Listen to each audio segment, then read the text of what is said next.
मित्रों नमस्कार। आपको इस प्रकृति को एक माता पिता छुट्टियों में अपने बच्चे को दादा और दादी के पास घुमाने जाया करते थे गांव में।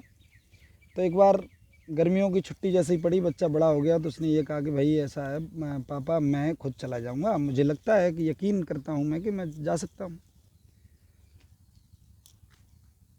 तो पापा ने तो मना किया भैया। और पहली बार जब बच्चा कोई घर से बाहर जाता है तो ये आम बात है कि सबका बड़ा हृदय व्याकुल सा रहता है, पहुंचेगा नहीं पहुंचेगा रास्ता में। तो ऐसे ही पापा समझाना शुरू कर देते हैं, देखिए पहली बार घर से बाहर जा रहे हो तो ऐसा नहीं है कि आप किसी से बातचीत करो, रास्ते में किसी को मित्र बनाओ, किसी कोई कोई अगर दे तो खाना कुछ में।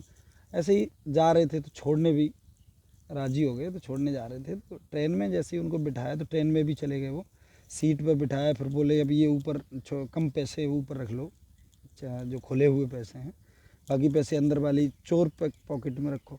और किसी से बीच में कोई भी आता है बोलना मत, और किसी से दोस्ती नहीं करनी, कोई कुछ भी खिला खाएंगे नहीं आप। अब ट्रेन धीमे धीमे स्टार्ट होती है, हॉर्न लग जाता है।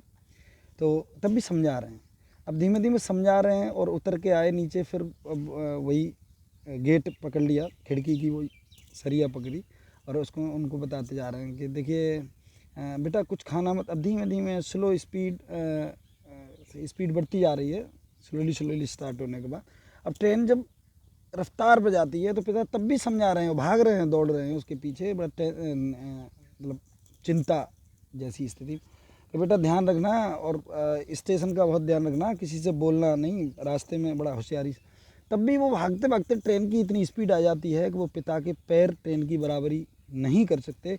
तो भागते में ही वो एक बेटा के जेब में एक छोटा सा कागज़ रख देते हैं, बोला बेटा जब परेशानी हो तो इसको निकाल के पढ़ लेना। अब ट्रेन चली जाती है तो कई एक बार लोग आते हैं जाते, वो देख रहा है बेचारा, पहली बार घर से बाहर निकला है कि लोग आ रहे हैं जा रहे हैं, कई तरह के चेहरे हैं यहाँ। तो कुछ दूर जब पहुँच जाते हैं, समय कुछ बीतता है तो देखता है कि एक बड़ा भयंकर चेहरे वाला व्यक्ति कहीं जा रहा होगा, वो शायद जल गया होगा। तो डरावना सा चेहरा वाला व्यक्ति आया, बगल में सीट पर बैठ गया। उसको देख कर उसको बहुत डर लगा। और तो वो विचार बना रहा था कि कहीं अब वो मुझे नींद आ जाए कैसे भी, और आंखें बंद कर ले, कभी खोले तो कभी बंद आंखों से ही खोल के हल्की सी आंख देखे लोगों। अब डर इतना बढ़ता जा रहा था उसमें, तो धीमे धीमे स्थिति कहाँ पहुंची कि वो रोने जैसी स्थिति उसकी आ गई।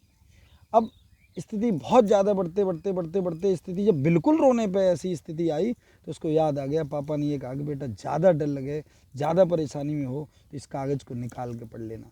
तो उसको जैसे ही जेब में उसने हाथ डाला, और हाथ डालने के बाद उस कागज़ को पढ़ा तो उसमें लिखा था कि बेटा चिंता मत करना, मैं तेरे पीछे वाली बोगी में बैठा हूँ।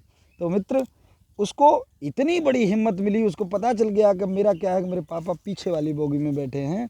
तो इस हिम्मत से उसको स्टेशन मिलती चली गई और अपनी मंजिल तक पहुंच गया है। इसी हिसाब से ईश्वर भी हमें एक चिट्ठी देता है कि आप स्मरण मात्र से, उसमें लिखा है, ईश्वर भी कहता है कि आप थोड़ा सा स्मरण करते रहिए, थोड़ा सा ध्यान बनाए रखें, थोड़ा सा धैर्य बनाए रखें, थोड़ी सी हिम्मत बनाए रखें कि मैं हर समय आपके साथ हूँ। नमस्कार।